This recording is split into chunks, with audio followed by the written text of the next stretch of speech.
Entonces, empezamos con esto, que para la auscultación podríamos hacer que el paciente adopte 3 posturas o 3 posiciones.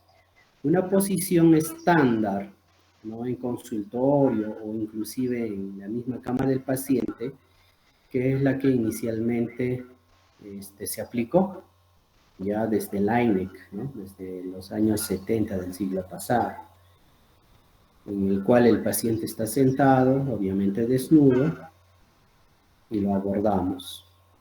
Las variantes de esta posición para la auscultación, inclusive podríamos utilizar estas mismas posiciones para palpar, pero nos interesa ahorita la auscultación.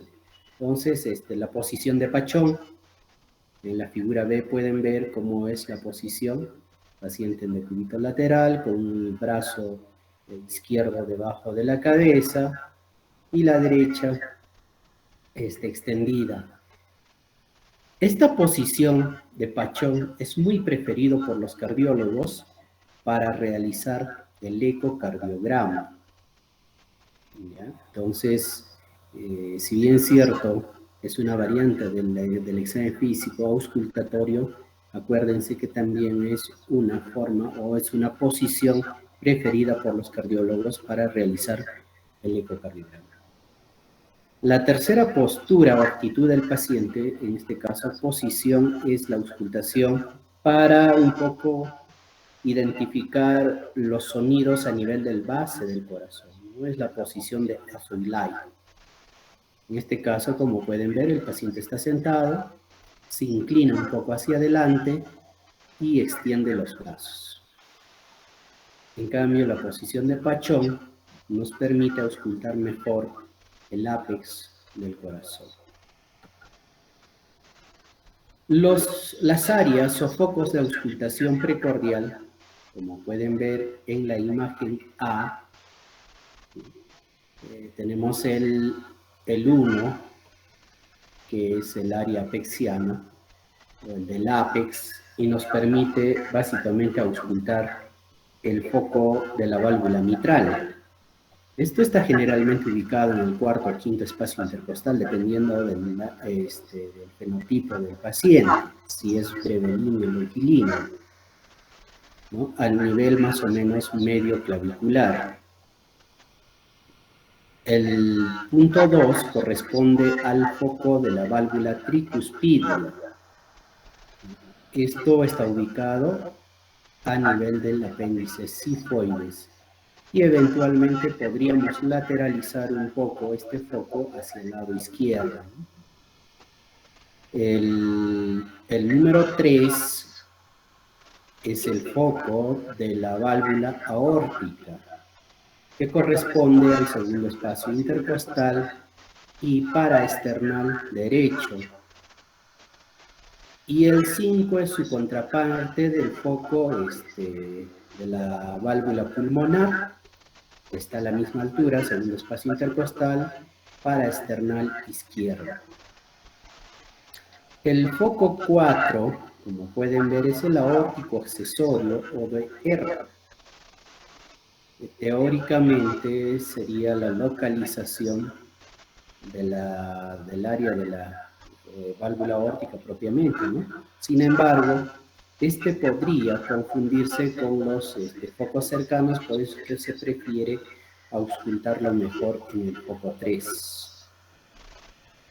Y el 6 es el mesocárdico, ¿no? Más o menos es el centro del corazón, y ahí vamos a escuchar en realidad la sobreposición de todos los focos. A nivel del dorso, podríamos auscultar el foco de la arteria descendente, pero es muy poco usual que hagamos esto, ¿no? Porque generalmente cuando auscultamos en esas áreas, más escuchamos los sonidos pulmonares y es un poco menos la auscultación cardíaca. ¿Ya? Entonces lo que tenemos que tener en cuenta son los focos de auscultación anterior: mitral, tricuspidio, aórtico, el pulmonar y el accesorio. ¿Y cuál es el orden de auscultación? Algún cardiólogo puede preguntarles, ¿no? ¿En qué orden ausculto? ¿Empiezo en ese orden de 1, 2, 3, 4, 5? ¿O empiezo con el mesocardio y de ahí empiezo por los focos sigmoideos? Habitualmente algunos prefieren iniciar con el mesocardio, ¿no? Para darse una idea general de cómo es la auscultación cardíaca, es decir, si hay algún sonido raro por ahí. Y luego empiezan con los focos sigmoideos, es decir, aórtico pulmonar, tricuspidio, y se termina con el mitral. Pero esos son convencionalismos, ¿no? Si uno sospecha de alguna patología cardíaca, obviamente va a quedarse un poquito más tiempo auscultando y va a buscar minuciosamente en el foco de sospecha clínica. Entonces ahí pueden ver en la imagen cómo se sobrepone, ¿no? El foco mitral, el tricuspidio, el aórtico y la pulmonar. ¿Qué cosa debemos buscar en la auscultación precordial? Los ruidos cardíacos, en este caso hay que identificar el primero, segundo, tercero, cuarto ruido cardíaco. Los ruidos agregados, que pueden ser de tipo clic, chasquidos, el golpe pericárdico, los ruidos protésicos. Los ruidos protésicos están referidos a las válvulas, ¿no? La presencia de válvulas protésicas, sean biológicas o mecánicas, que van a tener un sonido diferente a los cardíacos normales. Los soplos, que son muy importantes, y finalmente el frote pericárdico. Ustedes han visto, si es que han revisado su texto, esta imagen o este gráfico que está en la diapositiva, más o menos tratando de explicar cómo sucede o aparecen los ruidos 1, 2, 3 y 4. Bien. Esta mañana, a sus dos compañeros que rotaron conmigo en la visita médica, por ejemplo, les comentaba de que, bueno, auscultar el primero y segundo ruido es sencillo. Es el loop, loop, loop, loop, loop, loop, loop, loop. Es probable que logren auscultar el tercer ruido, que vamos a definir cómo es que se produce. Pero poco común es escuchar un cuarto ruido. No hay que tener el oído bien entrenado para identificar realmente el cuarto ruido. Los agregados como los clics, los chasquidos, es posible también si es que tenemos cierto hábito de auscultar el corazón. Los soplos, eso sí, deben ser importantísimos identificar. En realidad, como médicos generales o que no sean de la especialidad de cardiología, basta definir si hay soplo o no, de qué intensidad y en qué foco. Los otros detalles se lo dejamos a la especialidad de la cardiología. Y les aseguro que muchos de los buenos cardiólogos tampoco llegan mucho al detalle mismo de lo que son nosotros, ¿no? Y el frote pericárdico, pues. Entonces empezamos con definir los ruidos cardíacos normales. El primer ruido cardíaco, nosotros lo vamos a poner con S, ¿ya? Sonido 1. En el texto van a encontrar como R1, ruido 1. Pero habitualmente aparece así como sonido 1, S1. Este es originado por la contracción ventricular, ¿no? Cierre de las válvulas mitral y tricuspidio y apertura de las sigmoideas.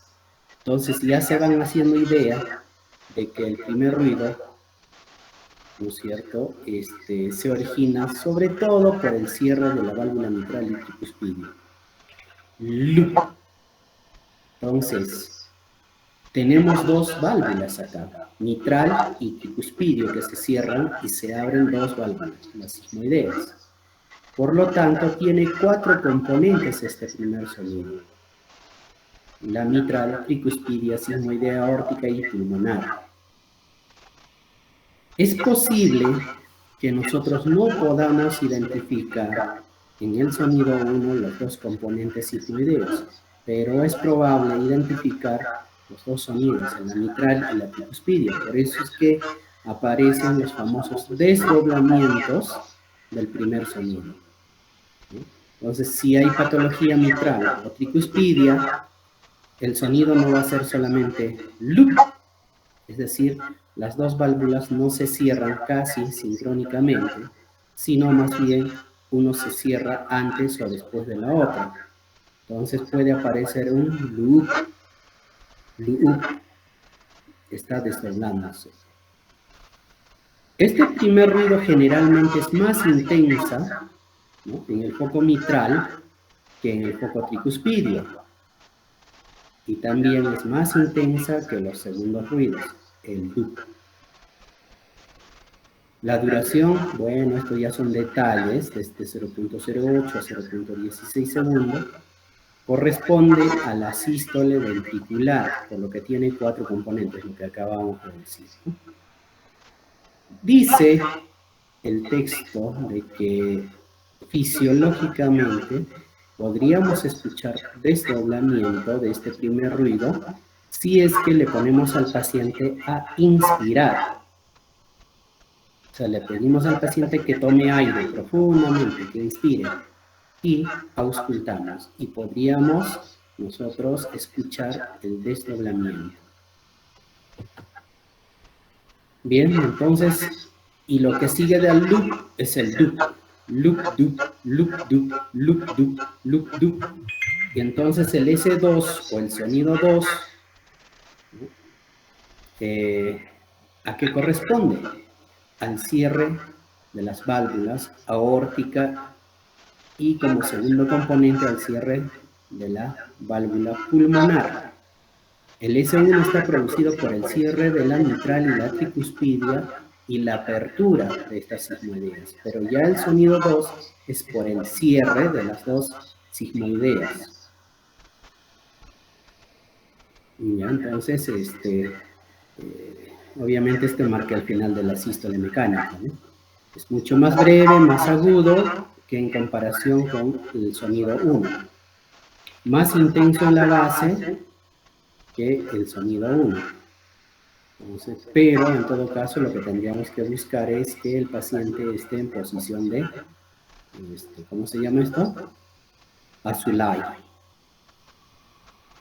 En decúbito, en foco pulmonar se desdobla en la inspiración, pero no en la expiración. Y si le ponemos en bipedestación al paciente, desaparece ese desdoblamiento. Entonces, que se tenga claro que el segundo ruido cardíaco es producto del cierre de las válvulas aórtica y pulmonar. ¿Ya? Entonces, sonido 1, mitral y tricuspidio. Sonido 2, aórtico y pulmonar. Teóricamente esto terminaría, el sonido 2 terminaría con la apertura de las válvulas mitros tricuspidio, ¿no? Cuando ya ocurre el llenado ventricular, que es la diástole. Entonces, ¿qué es el tercer ruido cardíaco? El S3. Tanto el tercer ruido como el cuarto ruido no son comunes. Pueden aparecer en ciertas condiciones fisiológicas y habitualmente son patológicas. El mecanismo del tercer ruido es la vibración del ventrículo relajado, estamos hablando del ventrículo derecho, relajado por el llenado rápido y la tensión del aparato valvular mitral, por el rápido ascenso del ánimo de la válvula mitral. Bueno.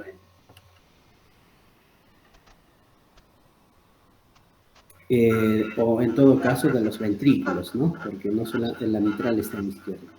Es un ruido poco intenso y grave, solo auscultable en el foco apexiano y a veces solo en posición de pachón, luego de un ligero ejercicio en la fase postpresora de la maniobra de Valsalva. Es habitual en la niñez, frecuente en los adolescentes y raro en adultos. La amplitud es inferior al sonido 1 y al sonido 2, incrementada en casos de distensibilidad ventricular disminuida. El tercer ruido patológico, ¿no? Y es característico de la disfunción ventricular. O sea, cuando generalmente este tercer ruido, como les decía inicialmente, suele darse en hipertrofia, sobre todo de, ¿cómo se llama esto? Del ventrículo derecho. ¿Ya? Y vamos a ver luego en las imágenes cómo es que se produce esto. El cuarto ruido es auricular y obedece a la puesta en tensión del aparato valvular, auriculoventricular y del miocardio ventricular. ¿No? Ocurre esto durante la sístole auricular. Precede al sonido 1. En cambio, el sonido 3, ¿no?, sucede al S2, en ese orden, ¿no? S1, S2, S3 y S4. Y el S4 pues precede al sonido 1. Es imperceptible en personas normales sin reposo, en individuos delgados con simpaticotonía o tono simpático. Puede aparecer simulando un desdoblamiento presistólico del primer ruido. Su vibración es de baja frecuencia y una duración corta. Suele ser evidente en diversos grados de bloqueo auriculoventricular de primer grado con intervalo PR mayor de 0,21 de tercer grado, donde constituye la denominada sístole media. Mejor veamos los gráficos. Los ruidos cardíacos lumbares, por ejemplo. No sé si esto les vaya a ayudar un poco a tener una idea mejor de lo que estamos hablando, pero a mí sí me ayuda. Entonces, tenemos el ciclo cardíaco, ¿no es cierto?, comprendido por una sístole, la diástole, y así sucesivamente, sístole, diástole, sístole, diástole, es decir, contracción, relajación, contracción, relajación. Contracción, eyección de sangre, relajación, llenado ventricular o diástole. Hemos dicho de que podríamos, por ejemplo, como onomatopeya, tomar esto, el loop. El loop es el sonido 1 y el dub es el sonido 2. El loop, que es el sonido 1, correspondería al cierre de la válvula mitral y tricuspidia. Por lo tanto, tiene dos componentes, y a la apertura de la válvula aórtica pulmonar. De eso nos vamos a olvidar un poco, más el cierre de la mitral y la tricuspidia. En tanto que el dub, que es el sonido 2, correspondería al cierre de las válvulas aórtico y pulmonar. Entonces, tendríamos la onomatopeya del loop, dub, loop, dub, loop, dub, loop, dub, loop, dub, ¿no? Y así, siguiendo el ritmo de la frecuencia cardíaca. Y como podemos ver en la parte inferior, pues esto más o menos debe concordar con el trazado electrocardiográfico. Bien, ¿en qué consistiría el desdoblamiento del sonido 1? Lo que decíamos, en este caso, el sonido 1 corresponde al cierre de las válvulas mitral y tricuspidia. Por lo tanto, cualquier patología que afecte, sea de tipo estenosis o sobre todo las insuficiencias, por ejemplo, o agrandamiento de las cavidades cardíacas o bloqueos de rama, podrían manifestarse con este tipo de desdoblamientos, ¿no? En este caso, decíamos de que la válvula mitral en este caso se cierra antes que la tricuspidia. Por lo tanto, un oído bien entrenado, capacitado, debería escuchar más o menos un lu-up. Lu-up, dup, lu-up, dup, lu-up, dup, lu-up, dup. ¿Ya? Entonces, eso es el desdoblamiento. Ahora, si bien es cierto, nosotros quizás con el estetoscopio y el poco entrenamiento que tenemos podríamos no escuchar muy bien esto, sin embargo los trazados electrónicos nos van a dar imágenes como la que se está presentando en la figura. Y es que la tecnología ya nos ayuda ¿no? mucho en este aspecto.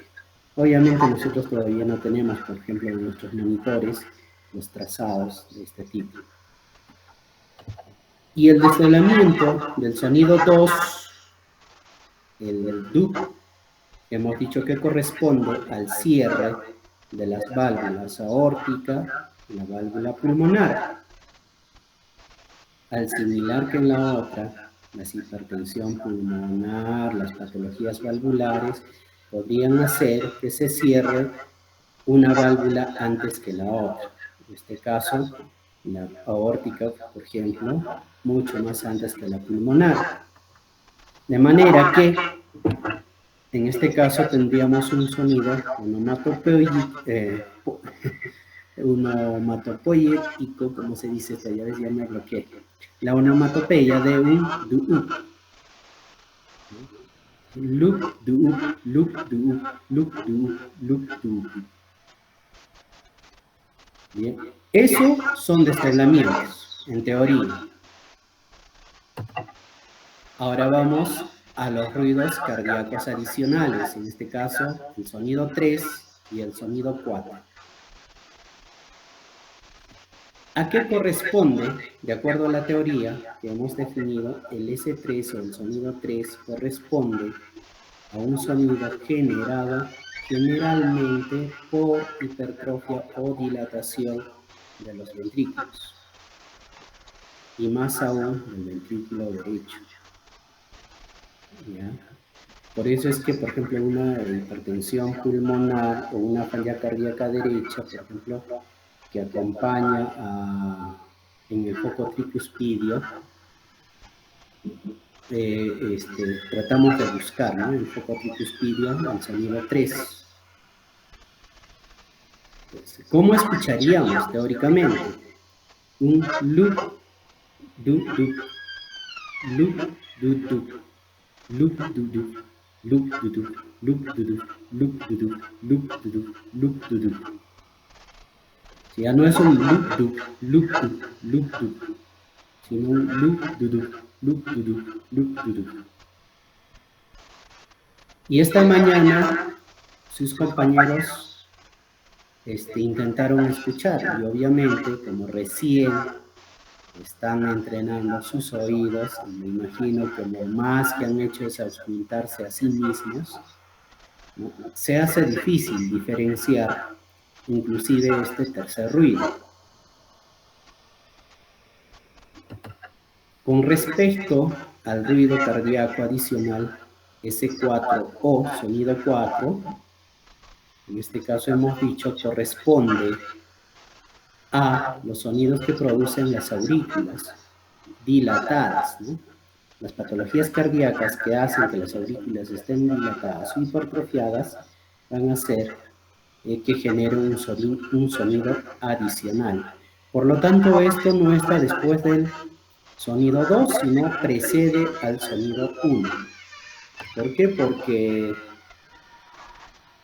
lo que va a hacer el aurícula es contraerse, generar un sonido adicional. ¿Para qué? Para que se llene los ventrículos. Una vez lleno el ventrículo, se cierran las válvulas mitral y tricuspidio. Por eso es que precede al sonido 1. Bien. Y por onomatopeya tendríamos que escuchar loop, loop, loop, loop, loop, loop, loop, loop, loop, loop, loop, loop, loop, loop. Y les comentaba hace un momento de que es menos probable que podamos escuchar ese famoso loop, loop, loop. Sí, el S3 debe ser más bien buscado con cierta frecuencia en todo paciente con sospecha de falla cardíaca derecha y que esté cursando, por ejemplo, con signos de hipertensión pulmonar. ¿Ya? Entonces, hasta ahí más o menos se entiende, ¿verdad o no? Muchachos. Sí, doctor. Loop, Una loop, consulta. loop, loop,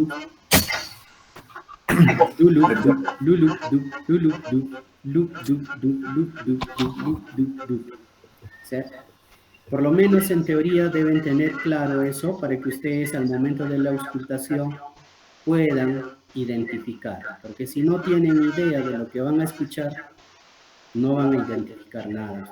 Para ustedes simplemente va a ser un sonido normal.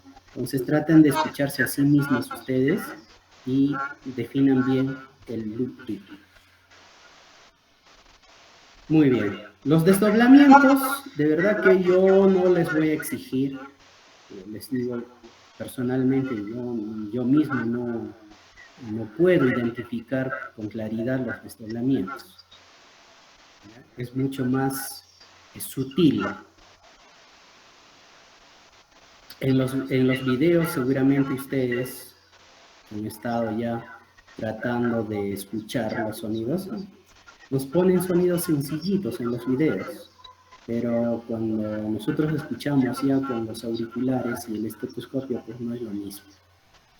Porque lo que estamos escuchando en los videos ya son grabaciones de sonidos, ¿no? Amplificados. Muy bien.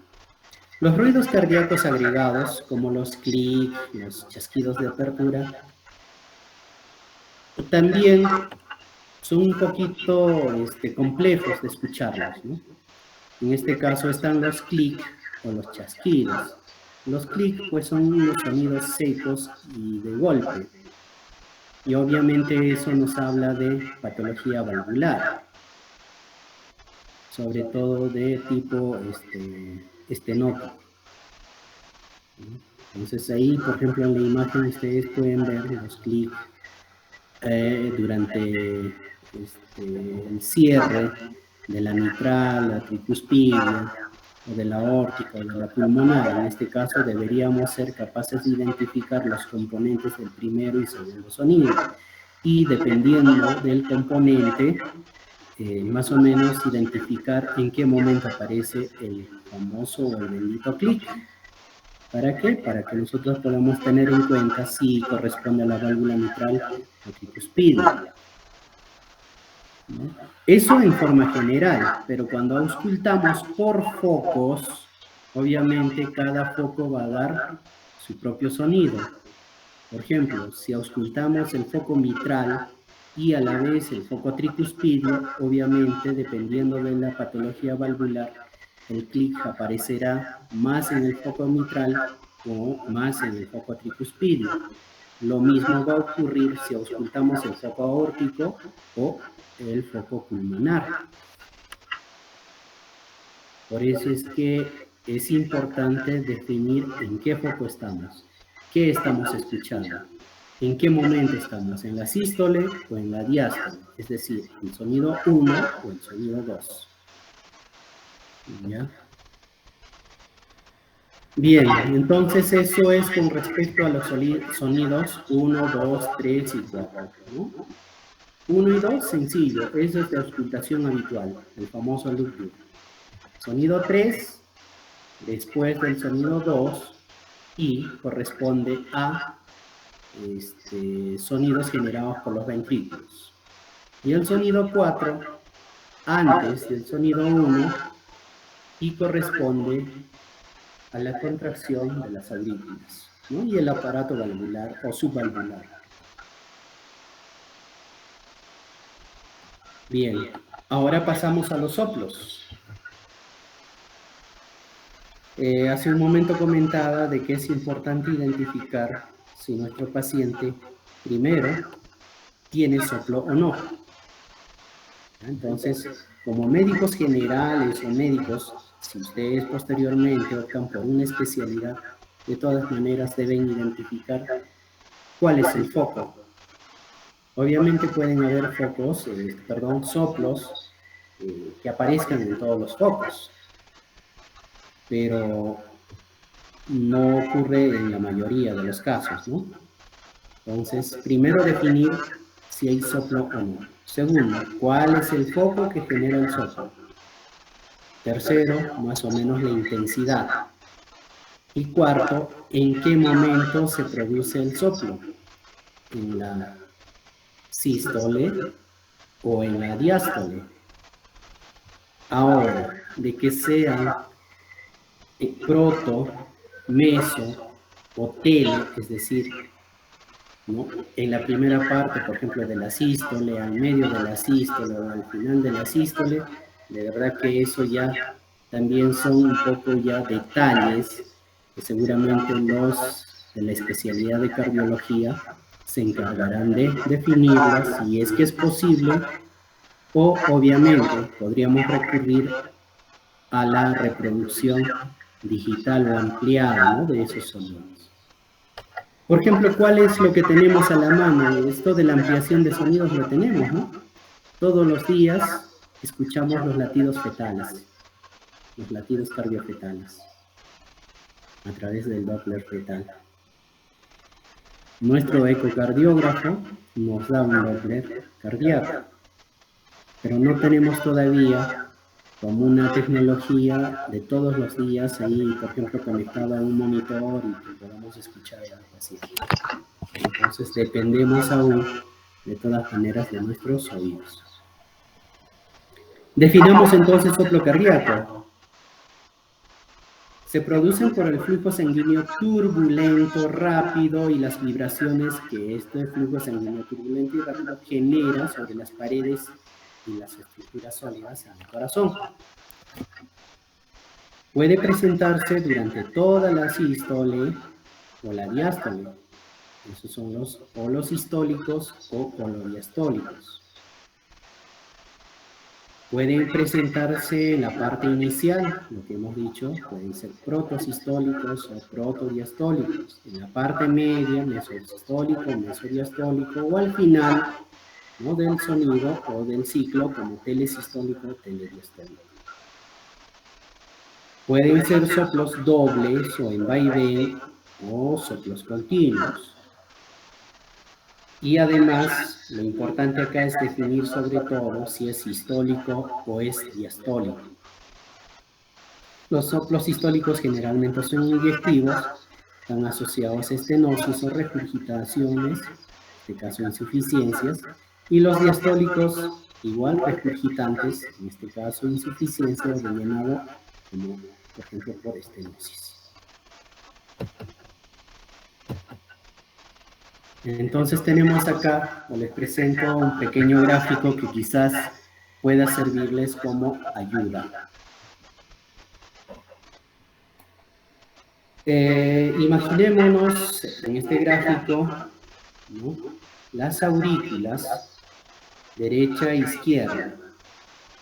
Las aurículas derecha e izquierda comunican respectivamente con sus ventrículos, ¿no?, derecho e izquierdo.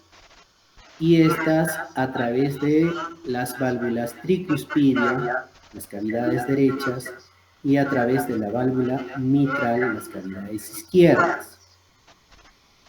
Y la sangre es eyectada o vaciada del corazón hacia la circulación sistémica o pulmonar, y acá entran las válvulas aórtica y la válvula pulmonar.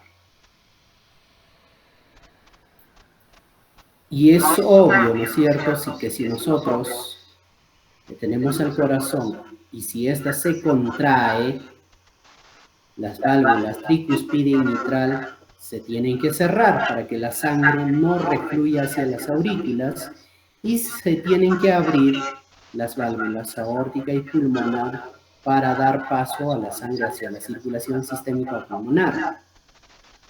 Y estamos hablando de la sístole. Y en este es el ciclo en el cual se produce el sonido 1. De manera que, si nosotros escuchamos soplos, por ejemplo, durante la sístole, y en este caso, si auscultamos el foco mitral, estaremos hablando de una insuficiencia, porque hemos dicho que durante la sístole debe cerrarse la válvula mitral y por lo tanto no debe haber reflujo de sangre hacia la aurícula, pero si esta es insuficiente, la sangre va a regurgitarse o va a refluir o retroceder hacia la aurícula y eso va a generar un soplo en la sístole y nos habla de probable insuficiencia mitral. Y si vamos al foco tricuspidio, igual, si estamos en la sístole, es decir, escuchamos el soplo, ¿no? Inmediatamente después de la S1, en el foco tricuspidio sospecharemos de un soplo sistólico. A la inversa, si escuchamos el soplo después del sonido 2, es decir, en la diástole, entonces estaremos sospechando en estenosis. ¿Por qué? Porque durante la diástole, tanto los ventrículos izquierdo y derecho deben llenarse con la sangre que viene de la aurícula. Pero cuando estas válvulas están semicerradas, obstruidas, en este caso estenosadas, la sangre no va a pasar con facilidad hacia los ventrículos. Y por lo tanto, las aurículas producirán un sonido, ¿no? Durante el pasaje de la sangre durante las mismas válvulas y va a generar los soplos. Y si pasamos ya a las válvulas sigmoideas, aórtica y pulmonar, va a ocurrir lo mismo, a la inversa en este caso. Durante la sístole, estas válvulas sigmoideas deben abrirse. Bien, por lo tanto, si yo escucho soplo durante la sístole, sospecharé en estenosis, ¿no? Porque hay dificultad de pasaje de la sangre de los ventrículos hacia la circulación sistémica pulmonar. En este caso, a nivel de la aorta o de la pulmonar. Pero si yo escucho en estos focos soplos durante la diástole, pensaré o sospecharé en insuficiencia, sea de la válvula aórtica o de la pulmonar. ¿Ya? Entonces, por favor, traten de, no sé si memorizar o crearse una mnemotecnia para aprenderse esto. Si el soplo aparece en la sístole, en el foco mitral o tricuspidio, sospecho insuficiencia. Si aparece durante la diástole, sospecho en estenosis. A la inversa, si los soplos aparecen en sístole, en los focos aórtico y pulmonar, sospecharé en estenosis, y si aparecen durante la diástole, en insuficiencia. Básico es eso. Primero definir si hay soplo, en qué foco y en qué sitio, para más o menos nosotros orientar qué tipo de qué tipo de lesión valvular tiene el paciente. Esto en teoría y en situaciones de daño valvular único. Lamentablemente, a veces en los pacientes no ocurre, ¿no? Medicina nunca es 2 más 2. Resulta que algunos pacientes tienen doble lesión. Por ejemplo, es muy común encontrar doble lesión mitral, es decir, hay insuficiencia y hay estenosis. O esa válvula está estenosada y prolapsa también, lamentablemente. Entonces, el soplo se encontrará inclusive en las dos fases, ¿no? Y lo otro es que cuando hay daño valvular, pues casi nunca son aisladas, es decir, no es que solamente haya una insuficiencia mitral o una estenosis mitral. Por ejemplo, una insuficiencia mitral podría ser consecuencia de una estenosis aórtica y por lo tanto ya hay una lesión mitroaórtica. Entonces, pero como teoría y más o menos tener una idea clara, tratemos de aprendernos esto. Entonces, elaboré también estos pequeños gráficos para entender mejor cómo se escucharían estos benditos soplos. Entonces, por ejemplo, soplo sistólico a nivel de, sea del foco, o sea, dependiendo de qué foco estemos ocultando, ¿no? Mitral o tricuspide.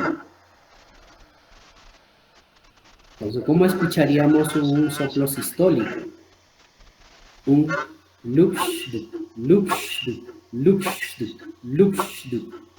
Y obviamente el dependerá si está al inicio o inmediatamente ¿no? del primer sonido o al inicio de la sístole o estará en la parte media o al final de la sístole. Como les decía, tratar de identificar si es proto, meso o telesistólico, pues personalmente para mí se me hace difícil.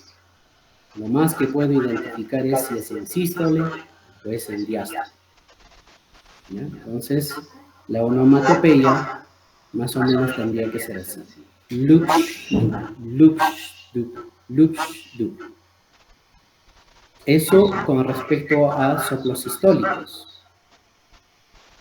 Y por favor, esto dependiendo, nuevamente repito, en qué foco estemos, mitral o tricuspidio. Si yo escucho el foco mitral, pues diré, no es un soplo sistólico de la válvula mitral. Y si es mucho más intenso a nivel del foco tricuspidio, no se olviden que se pueden irradiar los sonidos, entonces diré tricuspidio. Los soplos diastólicos, en cambio, tendrían que escucharse de la siguiente forma. Loop, dupsh, loop, dupsh, loop, dupsh, loop, dupsh, loop, dupsh, loop, dupsh. Igualmente, esto dependerá si es al inicio, a la mitad o al final de la diástole para definir si son protodiastólicos, mesodiastólicos o telediastólicos.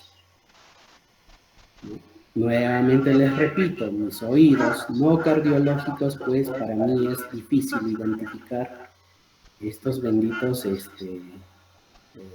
temporizaciones de los sonidos. Para mí simplemente es, para mí suena pues así, ¿no? Dupsh. Y yo digo, es en la diástole.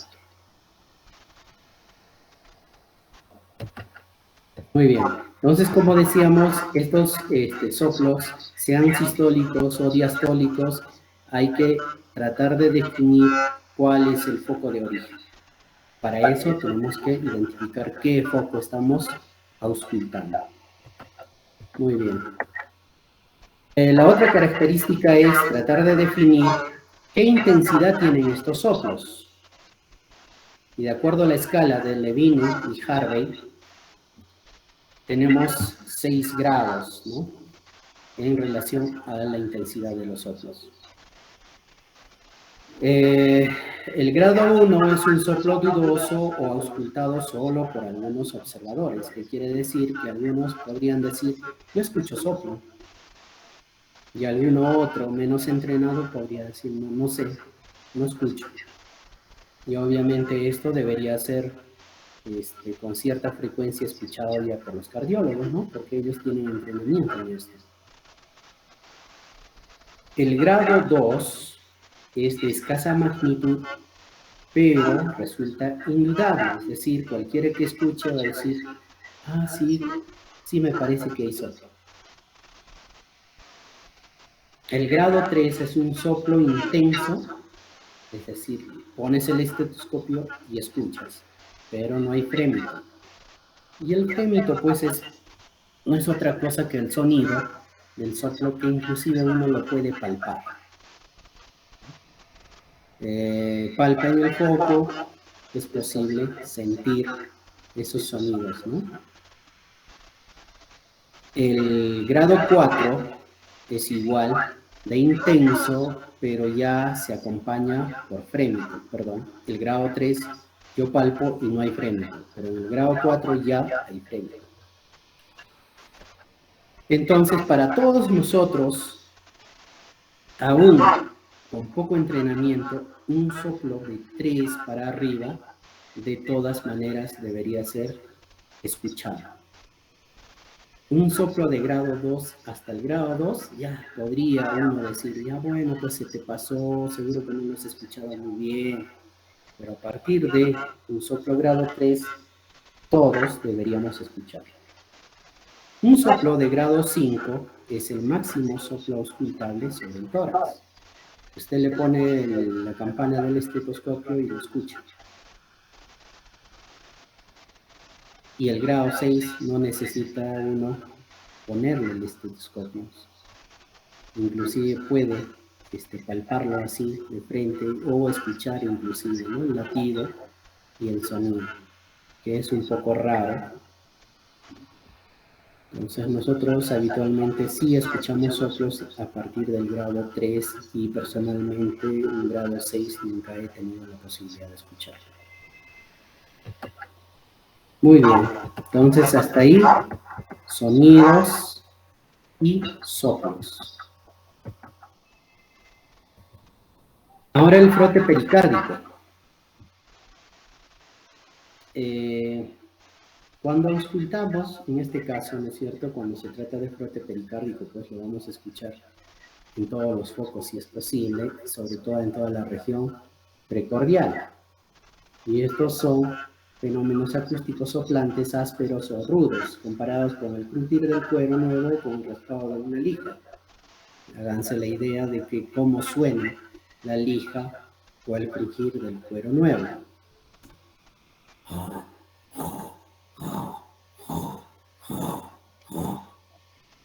Y obviamente no van a escuchar con esa intensidad. Tiene cierto carácter de superficialidad, como si estuvieran debajo del oído,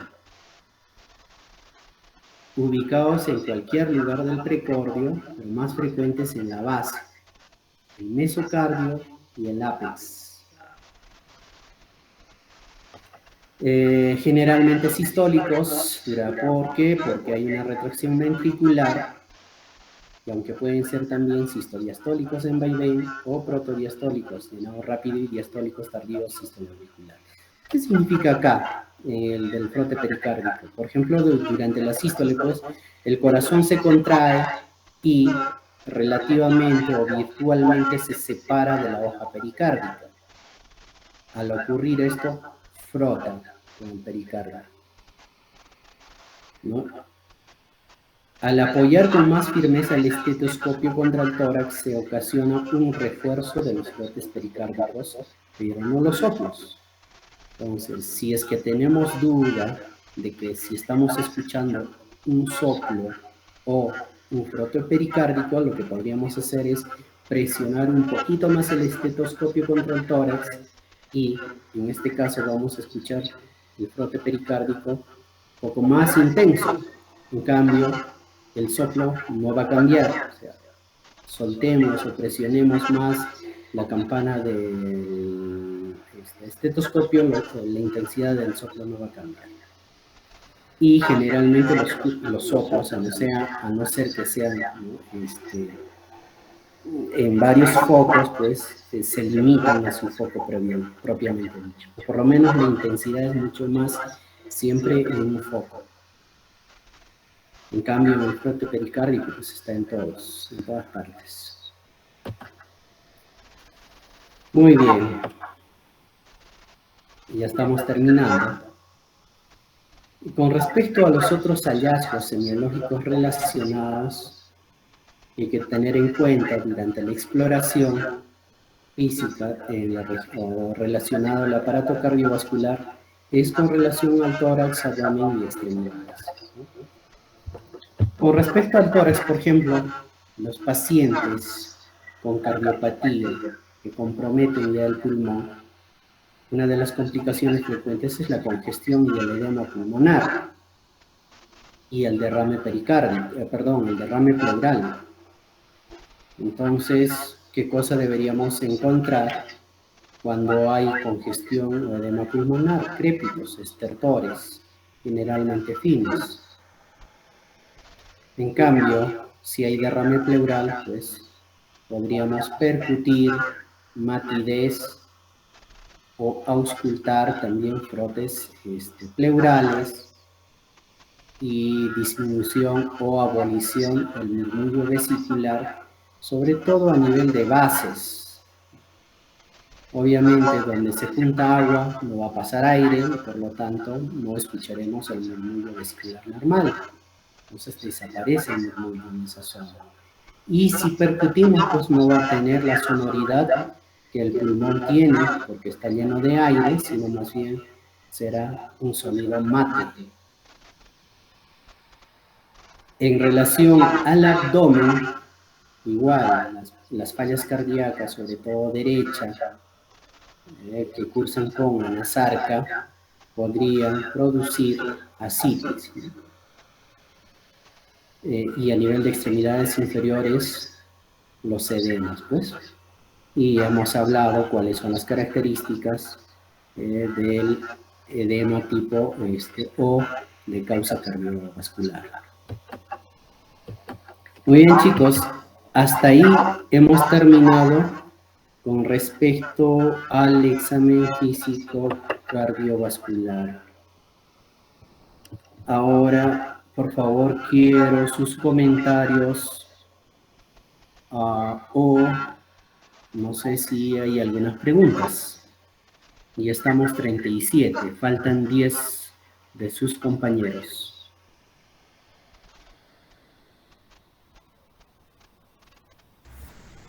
Sí, doctor, yo quería consultar algo.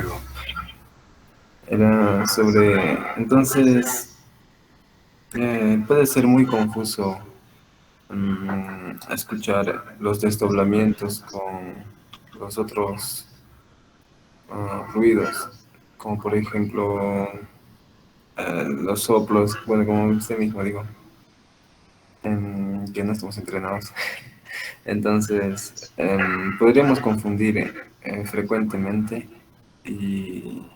o quizá hay algo característico para que pudiéramos no cometer muchas veces no el mismo error o salir del error. Ya. Entre los desdoblamientos y los ruidos S3 y S4, es probable que haya, que puedan o podamos tener confusión o no estar muy claros si es simplemente un desdoblamiento o realmente ya es un ruido 3 o un ruido 4. Pero confundir un ruido 3 con un soplo o un ruido 4, que es menos frecuente auscultar, con un soplo, ya eso no creo que ocurra eso. Porque la característica del soplo, si ustedes han entrado, ya les he dicho, a los videos tutoriales de soplos y sonidos, pues es diferente, ¿no? Un sonido siempre va a ser un dup, o como quieran reproducirlo. En cambio, el soplo siempre se va a escuchar un sonido más, como un shh, shh, shh. Por eso se llama soplo, pues. Entonces, confundir un ruido cardíaco de un soplo, no creo que ocurra eso. Por ejemplo, yo les sugiero que entren a el MCD y le ponen ruidos cardiovasculares. Y ahí hay diferentes videos o audios sobre la auscultación cardíaca, ¿no? Que les va a ayudar. Obviamente esos sonidos están amplificados, pues, ya están amplificados, están separados de otros ruidos. Por ejemplo, cuando auscultan a un paciente real, no solo van a auscultar, por ejemplo, los sonidos cardíacos, ahí van a escuchar, por ejemplo, algunas veces los sonidos pulmonares, sobre todo a nivel de los focos aórtico y pulmonar, ¿no? Porque están ahí casi próximos con los vértices pulmonares. Bien, entonces eso, por favor, yo les sugiero para que amplíen un poquito más esta parte teórica, es decir, la parte práctica, a entrar a los tutoriales, ¿no? Ustedes ponen en Google y en Google les da un montón de información, así que no hay excusa de dónde conseguimos estos tutoriales. En mi época había algún compañero que tenía grabado un cassette, estamos hablando de la edad de piedra ya, cassettes, sonidos cardíacos y sonidos pulmonares, y mal grabados, pues porque es lo que podíamos conseguir en ese entonces. Y teníamos que reproducirlo nosotros en nuestras grabadoras, tratar de entrenarlos. Entonces, hagan lo mismo ustedes ahora. Como les digo, ya ustedes tienen ahora sonidos mucho más claros, ¿no? Sonidos limpios, extraídos, separados de los ruidos que pueden confundirlos.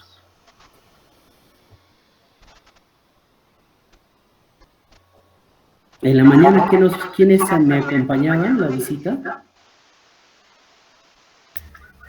Yo, doctor, muy buenas noches. Doctor, buenas noches. Yo también. ¿Lisbeth? Sí, doctor. Ok. La pregunta durante la mañana fue para ustedes, ¿cómo era más o menos el sonido que escucharon? Hasta ahorita siguen confundidos, ¿o no? Sí, doctor. ¿No es cierto? Que no es tan sencillo, pues. Hay que seguir entrenándose para definir más o menos si suena como un loop, loop, loop o un loop, loop, loop. Para saber si se trata de un sonido 3 agregado o un sonido 4 agregado. Los desdoblamientos de verdad que son mucho más sutiles. Como les decía, personalmente yo no podría identificar. Lo que casi siempre yo, como médico internista, trato de buscar en el foco tricuspidio el sonido 3. ¿Por qué? Porque es uno de los criterios para diagnóstico de falla cardíaca derecha, por ejemplo. Ya les dije que eso es porque hay un sonido adicional producido por el agrandamiento del ventrículo. ¿Ya? Entonces, en las otras cardiopatías, si ustedes leen los textos, pues actualmente la auscultación, si bien es cierto, todavía tiene, y no creo que pase su utilidad, pues, resulta un poquito ya desplazado por el ecocardiograma. El electrocardiograma definitivamente no va a pasar de moda. Se va a mantener y quizás sí se incorpore pronto el Doppler cardíaco nada más, ¿no? Con relación para la reproducción de sonidos. Pero con respecto a identificar, por ejemplo, si es estenosis, si es insuficiencia y qué grado de insuficiencia hay, por ejemplo, en las válvulas, ¿no? O qué grado de estenosis hay a nivel de las válvulas. Ahora últimamente recurrimos inmediatamente a un cardiólogo entrenado en ecocardiografía y le pedimos, queremos el ecocardiograma. Y ellos nos la describen, ¿no? Y nuestros reportes ecocardiográficos, la mayoría de las veces, en nuestros pacientes cardiópatas, nunca nos reportan una sola lesión valvular, como les comentaba hace un momento. Casi siempre, sobre todo en pacientes con insuficiencia cardíaca ya, donde hay dilatación, no solamente de cámaras derechas, sino inclusive de ambas cámaras, las válvulas se van haciendo insuficientes. Y dependiendo de qué cámara esté más o menos dilatada, las insuficiencias también se hacen más o menos severas, ¿no? Y las estenosis también. Por eso es que las lesiones valvulares casi siempre son múltiples. Eso de encontrar una lesión valvular única es poco frecuente. ¿En qué casos podríamos encontrar una lesión valvular única? Una cardiopatía reumática, por ejemplo, ¿no? Y de pronto ahí el paciente se infectó, o un fenómeno de émbolo hacia el corazón por gérmenes, o una reacción autoinmune, y tenemos valvulopatías reumáticas. Estas podrían ser aisladas, pero cuando ya se tratan de cardiopatías estructurales que comprometen tanto aurículos o ventrículos, lamentablemente no va a haber una sola lesión valvular. Chicos, ¿algo más? Les comento que el lunes y martes vamos a hacer clases presenciales. Yo estoy ahí a las 7 en punto en la universidad, de manera que rogaré al delegado general de semiología estar en la universidad a las 6:45, 6:50, preparando ya el equipo, ¿no? El proyector. Sí, sí, doctor. Ok. Lo que más bien quería preguntarles es si solamente nos vamos a quedar 1 hora de 7 a 8, o podríamos ampliar un poquito más la clase teórica. Y entiendo asimismo que ustedes la práctica lo inician a partir de las 8.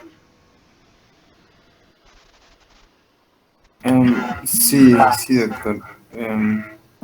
¿Podría quizá coordinar con algunos doctores que empiezan a las 8? Y ya le comento en qué se queda, doctor.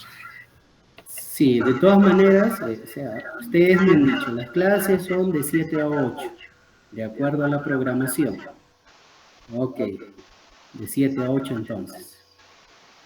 Pero lo que quería es aprovechar, pues, ¿no? Si ya que vamos a hacer presencial, extender un poquito más, porque vamos a tocar lo que son síndromes y patologías cardiovasculares.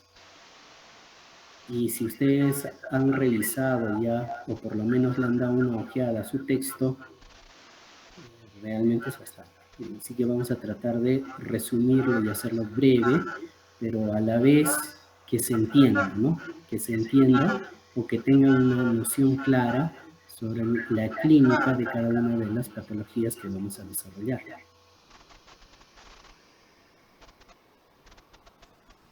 Sí, sí.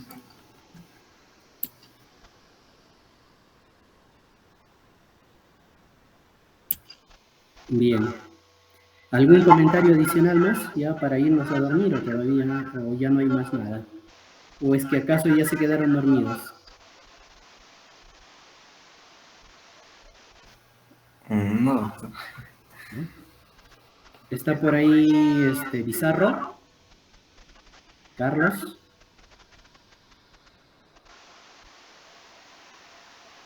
Carlos no asistió. Un favor, Ronaldo, me haces la captura de los presentes y me la envías igual. Sí, sí, doctor. ¿Está Emerson?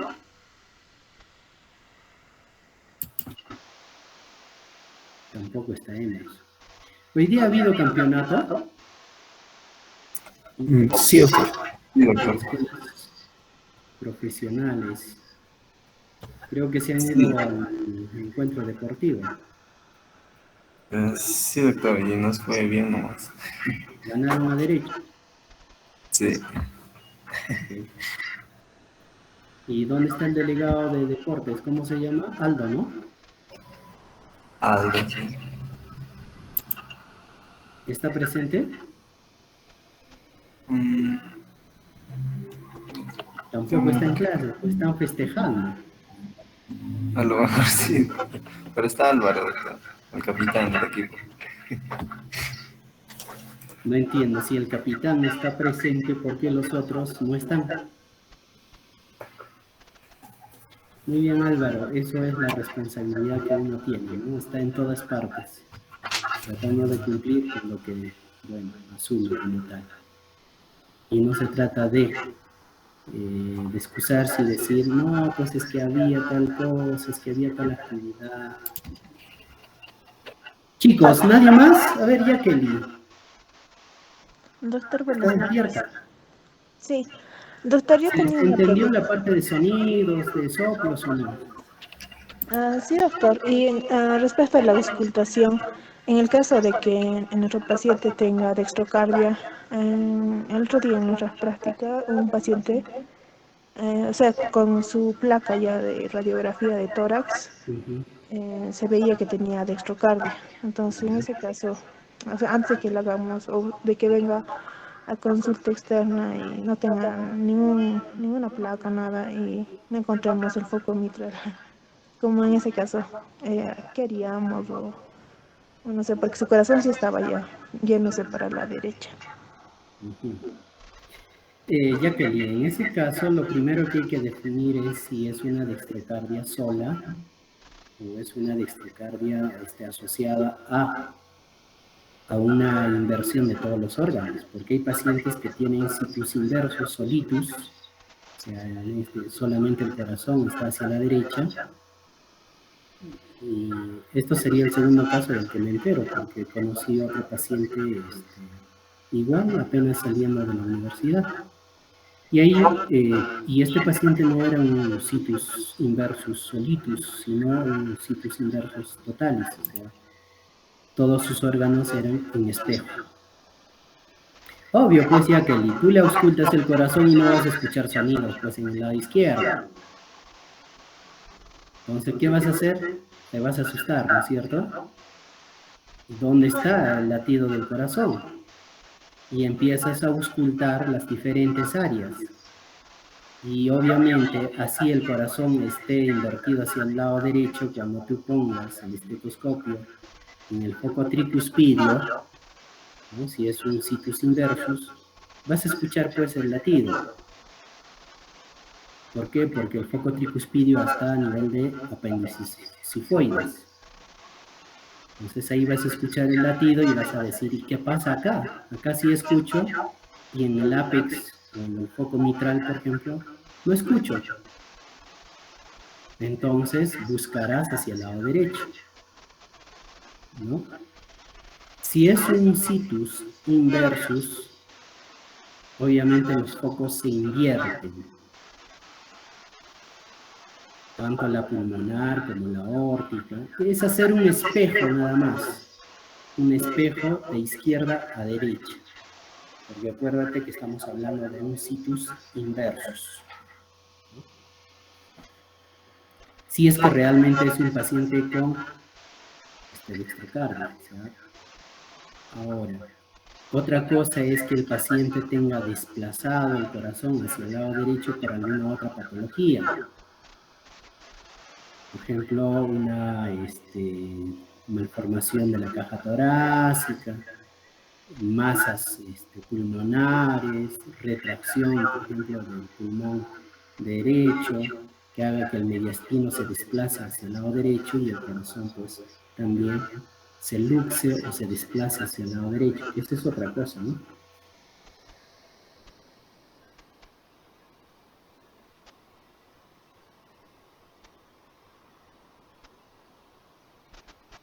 ¿Y cómo fue ya que le auscultaron? No, doctor, sino que creo que ya había venido más antes, entonces solo vino por segunda y ya tenía la placa, La pero no placa era mitral, más o inverso. menos. Ajá, no era inverso, porque el doctor le dijo de que poco a poco el corazón se va a irse yendo al lado izquierdo, porque Era un era una paciente persona joven joven, sí, joven. y tenía alteración de la caja torácica. Según el examen físico que le hizo, no tenía doctor, por eso le dijo, se va a ir poco a poco el corazón hacia el lado izquierdo, eso es lo que le dijo el doctor, y si era joven el paciente. Es un poco, para mí es una condición incierta eso de que el corazón vaya colocándose a su sitio, ¿no? Hacia la izquierda. Bueno, no lo sé. Lo que hay que definir es si fue dextrocardia realmente, es decir, un situs inversus, o simplemente es la posición del corazón en el mediastino. Y esto depende, como les dije hace un rato, depende de, sobre todo, de la caja torácica o alguna malformación en el mediastino, ¿no? Ahora, si el doctor le dice, no te preocupes, poco a poco esto se va a ir posicionando, entonces habría que pensar en alteración de la caja torácica, sobre todo, y por eso el doctor espera, por lo menos, que con el crecimiento se vaya alineándose. No sé. Ok. Luis Ángel, ¿está ahí? Sí, doctor, buenas noches. ¿Qué tal? ¿Qué estás viendo en la tele? Nada, estoy viendo la pantalla. Bien. ¿Se entendió la parte de soplos? Sí, sí, doctor. Ok, si yo te digo, escucho un soplo en el foco mitral, en la sístole, ¿qué me dirías? ¿Que es una insuficiencia o una estenosis? En la sístole, doctor, Ujú. yo le diría estenosis. Pero estamos hablando de la sístole en foco mitral. El corazón se contrae, bota sangre y regurgita hacia la aurícula.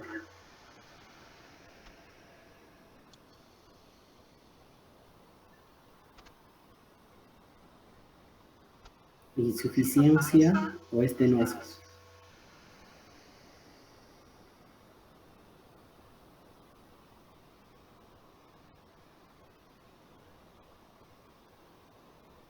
Luis Ángel, ¿qué pasó? Me acabo de confundir, doctor. Bueno, lo que tenía entendido era estenosis. Muy bien. Yo sé que más o menos la han entendido, pero la tienen que leer y releer y tratarse de aprenderse eso. Pero lo sencillo es esto, simple. En sístole el corazón se contrae, ¿ya? Al contraerse lo que hace es botar sangre. Tiene que propulsar sangre. Pero para eso las válvulas mitral y la tricuspidia tienen que estar cerradas, pues. ¿No es cierto? Y si ese cierre no es hermético y permite que refluya la sangre hacia atrás, entonces la válvula es insuficiente, pues no está cerrando bien. Por eso es que en sístole, si es mitral o tricuspidio, ya hablamos de insuficiencia. Si fuera en diástole, ahí sí, ¿no? Esa es una estenosis. ¿Por qué? Porque durante la diástole el corazón se tiene que llenar de sangre. Porque durante la diástole el corazón se relaja y tiene que llenar la sangre. Pero sucede que si esa válvula no está bien, está a medio abrirse, la sangre al pasar va a producir sonidos. Entonces, soplos durante la diástole nos hablan de estenosis mitral o tricuspidio. Estoy hablando de mitral o tricuspidio. Y, por favor, que es lo inverso a nivel de las válvulas pulmonar y aórtica. ¿Ya? Entonces, por favor, memorícense aunque sea o construyan alguna mnemotecnia para eso, para soplos. Si es en sístole o es en diástole. ¿Y en qué foco? Nada más. Porque les estoy adelantando que si me dan la facultad de plantear preguntas, van a ser preguntas más o menos relacionadas a esto. Si estamos en sístole y estoy en tal foco, o si estoy en diástole y estoy en tal foco, ¿es insuficiencia o es estenosis? Ya les estoy adelantando.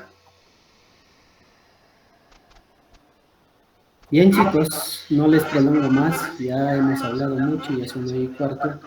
Me despido de ustedes. Nos vemos el día lunes a las 7 en punto en la universidad. Cierto. Doctor, quizá pudiera compartirnos sus diapositivas, por favor. Oh, pero eso cuesta. Eso es propiedad intelectual.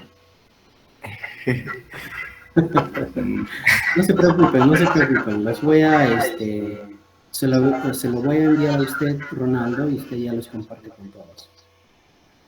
Cierto, muchas gracias. Bien. Entonces nos vemos. Hasta luego. Tenga buenas noches. Hasta luego. Buenas noches, doctor. Muchas gracias. Hasta luego, doctor. Hasta luego, doctor. Y no se olvide Ronaldo, su captura. Sí, sí, doctor. Hasta luego.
Chao.